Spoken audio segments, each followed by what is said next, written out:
बच्चा लोग, कैसे हो आप लोग। आज आपका एक नया YouTube channel botany made easy आ रहा है, जिसकी खासियत है कि इसमें टॉपिक ऑफ योर चॉइस लिया जाएगा। जो टॉपिक आपको हार्ड लगता है वो टॉपिक आप कमेंट सेक्शन में लिखिएगा और जिसके ऊपर सबसे ज़्यादा कमेंट आएंगे उस पर वीडियो बनाया जाएगा और वीडियो अवेलेबल करा जाएगा इजीएस्ट फॉर्म में, जिससे आपको समझने में कोई भी प्रॉब्लम ना हो। तो today let's start with cell. Cell क्या है? Cell is the fundamental unit of life. Cell क्या है? Fundamental unit of life. इसको किसने डिस्कवर करा था? It is discovered by Robert Hooke in 1663। Robert Hooke ने इसे 1663 में डिस्कवर करा था।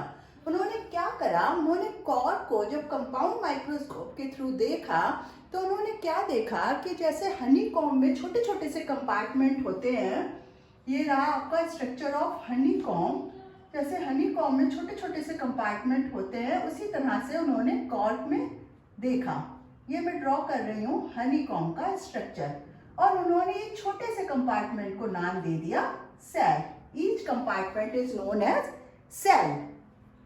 सेल क्या है? एक लैटिन वर्ड है। क्या है? लैटिन वर्ड, जिसका मीनिंग है लिटिल रूम। क्या रूम मतलब है इसका? Little room. तो उन्होंने जब देखा तो उन्होंने पाया कि जैसे मधुमक्खी का छत्ता होता है उसकी तरह ही छोटे छोटे से कंपार्टमेंट उन्हें दिखे और उन्होंने एक कंपार्टमेंट को नाम दे दिया सेल। लेकिन कॉर्क क्या था बेटा? कॉर्क नॉन लिविंग था, तो वो ये नहीं कह पाए कि सेल जो होती है वो लिविंग होती है। वो आपको बताया ल्यूवेनहॉक ने 1674 में। उन्होंने कहा कि सेल इज लिविंग। फिर सेल थ्योरी आई 1839 में बाय स्क्लिडन एंड शॉन। उन्होंने बोला कि all plants and animals are composed of cell. सभी प्लांट्स और एनिमल्स किसके बने हुए होते हैं? सेल के। And cell is the basic unit of life. Cell क्या है? Basic unit of life. अब भाई ये समझते हैं क्या होता है बेसिक यूनिट ऑफ लाइफ। जैसे जब बहुत सारी सेल मिलती हैं तब बच्चों बनता है टिश्यू। क्या बनता है? टिश्यू। जब बहुत सारे टिश्यू मिलते हैं तो बनता है ऑर्गन। और जब बहुत सारे ऑर्गन बनते हैं तो क्या बनता है? सिस्टम। और जब बहुत सारे सिस्टम मिलते हैं तब बन जाता है ऑर्गेनिज्म। तो कह सकते हैं सेल जो है वो बेसिक यूनिट ऑफ लाइफ है कि सभी प्लांट्स और एनिमल्स किससे बने हुए हैं? सेल से। फिर सेल थ्योरी एक्सपेंशन हुआ, वो उन्होंने करा वर्को ने 1855 में। उन्होंने बोला cells arise from pre existing cells. जो पहले से ही एग्जिस्ट करती हैं सेल, वहां से नई सेल बनती हैं। अब नया क्या आया? सेल का स्ट्रक्चर। अब स्ट्रक्चर आपको ऐसा लगता है कि बहुत ज़्यादा टफ है, जबकि वो बहुत इजी है। उसे अभी मैं ड्रॉ करती हूँ, आप लोग पेन पेंसिल ले करके कॉपी ले करके बैठिए और हमारे साथ ड्रॉ करिए। बहुत ज़्यादा इजी है। इसमें मेन क्या है? सेल वॉल है, प्लाज्मा मेम्ब्रेन है, न्यूक्लियस है, साइटोप्लाज्म है। साइटोप्लाज्म में बहुत सारे सेल ऑर्गेनेल्स होते हैं, जैसे endoplasmic reticulum. It is of two type, smooth endoplasmic reticulum, rough endoplasmic reticulum. Ribosomes, Golgi apparatus, mitochondria, chloroplast, lysosome and vacuoles. अब चलो ड्रॉ करते हैं। Let's draw the structure of cell. Cell का structure draw करते हैं। सबसे पहले outer most covering of the cell is cell wall. ये हम क्या ड्रॉ कर रहे हैं? Cell wall. रॉबर्ट हुक ने जब कंपाउंड माइक्रोस्कोप से कॉर्क को देखा था तो उन्होंने पाया था कि हनी कॉम्ब जैसे मधुमक्खी के छत्ते में छोटे छोटे से कंपार्टमेंट होते हैं, वैसे ही उन्होंने कॉर्क में देखे और एक कंपार्टमेंट को उन्होंने नाम दे दिया सेल का। वो cell I am going to draw. तो ये outer most covering of cell, that is cell wall. ये क्या है? Outer most covering of cell. Plant cell की आउटर मोस्ट कवरिंग है, इसे बोलते हैं सेल वॉल। और ये किसकी बनी हुई होती है? सेल्यूलोज की। It is made up of cellulose. एक इम्पॉर्टेंट पॉइंट है जो बहुत ज़्यादा ओलंपियाड में पूछा जाता है कि सेल वॉल प्लांट सेल में होती है कि एनिमल सेल में। तो you should always be remember कि cell wall is present in plant cell but it is absent in animal cell and it provide strength to the cell. क्या करती है? स्ट्रेंथ प्रोवाइड करती है सेल को। अब प्लाज्मा मेम्ब्रेन जो होती है वो सेल वॉल के नीचे पाई जाती है। Next layer is plasma membrane और cell membrane. This is cell membrane. It is made up of fat and protein. This is cell membrane. It is also known as plasma membrane.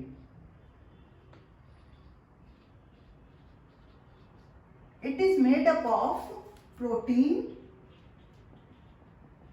and lipid. किसकी बनी हुई होती है ये? Protein और lipid की. And important thing, it is also known as selective permeable membrane. जैसा कि नाम से इंडिकेटेड है कि it is selective. Selective means कुछ ही मटेरियल जो है वो सेल के अंदर आने के लिए और सेल के बाहर जाने को वो अलाउ करती है. तो cell membrane is selective permeable membrane. About in the centre there is nucleus present. Outer most covering of nucleus is nuclear membrane and this nucleus is brain of the cell. न्यूक्लियस क्या है? Brain of the cell. And here thread like structure is present. This is chromosomes and it is made up of DNA and protein. किसका बना हुआ होता है? DNA और protein का. इसका काम होता है कि ये हेरिडिटी कैरेक्टर को पेरेंट से उनके ऑफ स्प्रिंग में ट्रांसफर करता है. तो डीएनए, व्हाट इज डीएनए बच्चों? Deoxyribonucleic acid.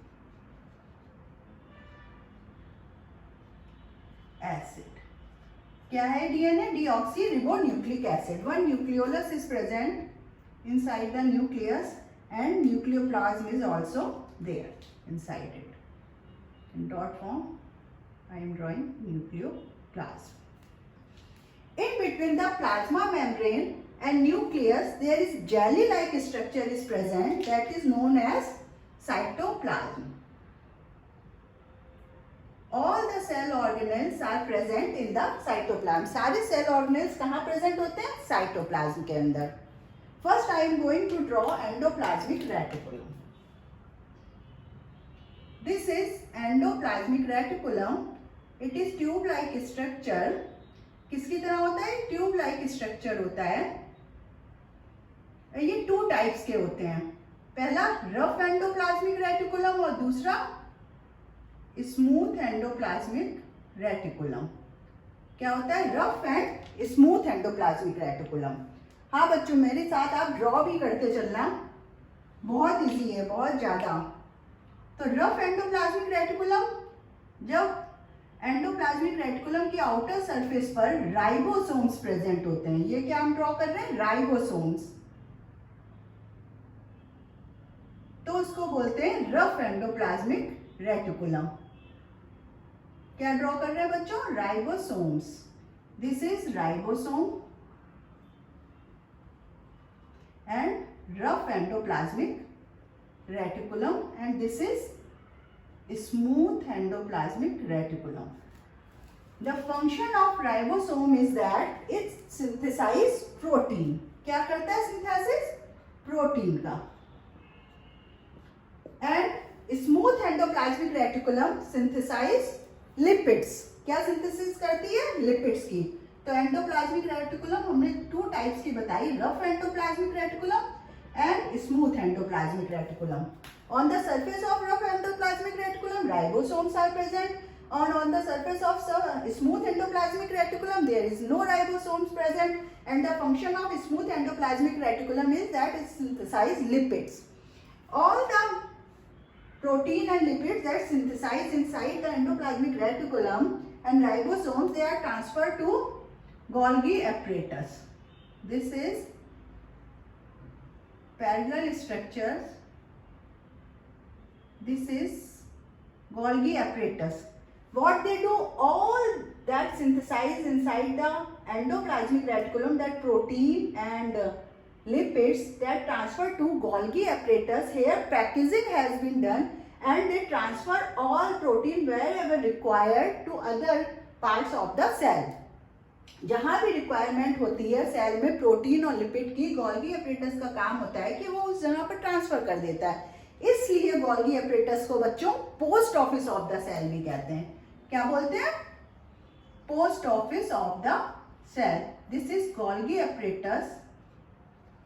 It is also known as post office of the cell. तो ये हो गया post office. Now next come to mitochondria. Mitochondria is powerhouse of the cell. It is double layered structure. ATP synthesis has been done here. This is double layered structure. ATP की synthesis जो होती है वो यहाँ होती है. This is mitochondria. Mitochondria. And ATP synthesis has been done here, and ATP is adenosine triphosphate. अब जब एनर्जी की जरूरत होती है बॉडी को, तब एडेनोसिन ट्राइफॉस्फेट क्या है, वो एनर्जी प्रोवाइड करता है and it is converted to adenosine diphosphate. तो ऑल द फिजिकल एक्टिविटी या केमिकल एक्टिविटी में जहां भी एटीपी की रिक्वायरमेंट होती है वो माइटोकॉन्ड्रिया प्रोवाइड करता है. इसलिए mitochondria is also known as powerhouse of the cell. इसे क्या बोलते हैं? Powerhouse of the cell. Then next is chloroplast. Chloroplast is green in colour and its function is that it helps in photosynthesis. It is present only in plant cell. This is chloroplast. It is green in color and it synthesizes. It helps in photosynthesis. Photosynthesis में ये help करता है chloroplast. अब next is lysosomes. Lysosomes interesting. This is very interesting organelle बच्चों. Here digestive juice are present inside the lysosomes. Digestive juice. तो क्या होता है? These are all digestive juice. This is lysosome. It is also known as suicidal bag. ये interesting part है, ध्यान से सुनिएगा. Suicidal bag. सुसाइडल बैग इसे बोलते हैं सुसाइडल बैग.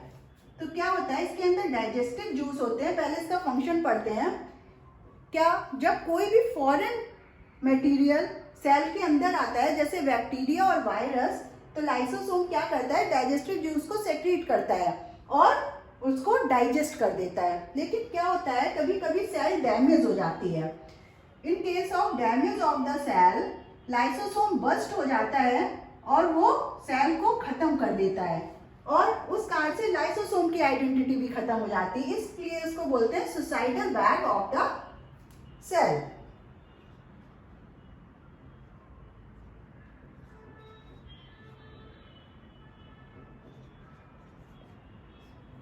इसे क्या बोलते हैं? Suicidal bag of the cell. अब next is vacuole. Vacuole is big in plant cell. Vacuole क्या है? जो बिग होती है वो प्लांट सेल में बहुत बड़ी वैक्यूल पाई जाती है, लेकिन एनिमल सेल में बहुत छोटी होती है. इसका काम होता है टर्जिडिटी, प्लांट को देना. This is vacuole. इसके अंदर सैप भरा हुआ होता है. क्या क्या होता है इसके अंदर? अमीनो एसिड भी होता है, प्रोटीन भी होता है, सम केसेस में ऑर्गेनिक एसिड भी होता है. तो ये बच्चों प्रोवाइड करती है सेल को टर्जिडिटी, क्या करती है ये, सेल वॉल को इधर की साइड पे प्रेशर करके रखती है जिससे कि वो फोल्ड ना हो जाए. This is the function of vacuum. तो these are all the, this is the structure of cell and these are all the organelles of cell.